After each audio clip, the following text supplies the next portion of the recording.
ഇത് ഒരു കഥയുടെ കഥയാണ്. ടെലിഫോൺ കണ്ടുപിടിക്കപ്പെട്ടിരിക്കുന്നു. ലോകം ആ വാർത്തയെ പല രീതിയിൽ അറിഞ്ഞു. സ്വകാര്യത നശിപ്പിക്കുന്ന ഒന്നാണ് അത്. വീട്ടിലേക്കൊരു ചാരനെ ക്ഷണിക്കുന്നത് പോലെയാണ് ആ ഉപകരണം വാങ്ങുന്നത്. ശബ്ദം മറ്റൊരിടത്തേക്ക് സഞ്ചരിക്കുമെങ്കിൽ രോഗാണുക്കളും ആ വഴിയെ സഞ്ചരിച്ച് പകർച്ചവ്യാധികളുണ്ടാകും. എന്നേക്കുമായി കേൾവിശക്തി നഷ്ടപ്പെട്ടു പോകും. ഒരുപക്ഷെ ഭ്രാന്ത് വരെ പിടിക്കും. പിശാചിന്റെ ഉപകരണമാണ് ടെലിഫോൺ. കാരണം അശരീരികൾ പ്രേതകഥകളിൽ മാത്രമാണ് കേട്ടിരുന്നത്. അങ്ങനെ ടെലിഫോണിനില്ലാത്ത കുറ്റങ്ങൾ ഉണ്ടായിരുന്നില്ല. അറിവും വിദ്യാഭ്യാസവും ഉള്ളവർ വരെ ഈ കഥകൾ വിശ്വസിക്കുകയും പ്രചരിപ്പിക്കുകയും ചെയ്തു. വികസിത രാജ്യങ്ങളിൽ അതിവേഗം ഈ കഥകൾക്ക് വേരോട്ടം കിട്ടി. അതുകൊണ്ട് തന്നെ പലരും ഭയത്തോടെയാണ് ടെലിഫോണിനെ സമീപിച്ചത്.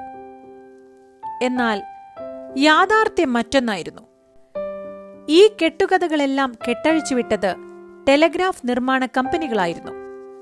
തങ്ങളുടെ ഉൽപ്പന്നം വിപണിയിൽ തകരുമെന്ന് പേടിച്ച് അവർ ടെലിഫോണിനെ തരം താഴ്ത്തി കാണാൻ ശ്രമിച്ചു. എന്തിനേറെ, എലീഷ ഗ്രേ എന്ന ശാസ്ത്രജ്ഞൻ വരെ ഗ്രഹാംബെല്ലിന്റെ ടെലിഫോണിനെ പരിഹസിച്ചു.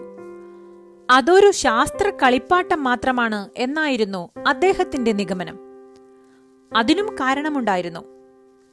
എലീഷ ഗ്രേയുടെ ടെലിഫോണിന് പേറ്റന്റ് ലഭിച്ചിരുന്നില്ല.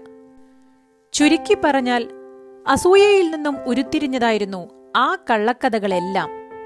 എന്നിട്ടോ നമ്മളിപ്പോൾ ഏറ്റവും പുതിയ തലമുറ ഫോൺ ഉപയോഗിച്ച് ഒരിക്കലും ഒഴിവാക്കാനാകാതെ മുന്നോട്ടു പോകുന്നു. ലക്ഷ്യം സത്യമാണെങ്കിൽ വിജയം കൂടപ്പിറപ്പാണ്. ഒരു കെട്ടുകഥകൾക്കും ആ വിജയത്തെ തടയാനാകില്ല. കഥകളെ കഥകളായി മാത്രം കാണുക. ശുഭദിനം.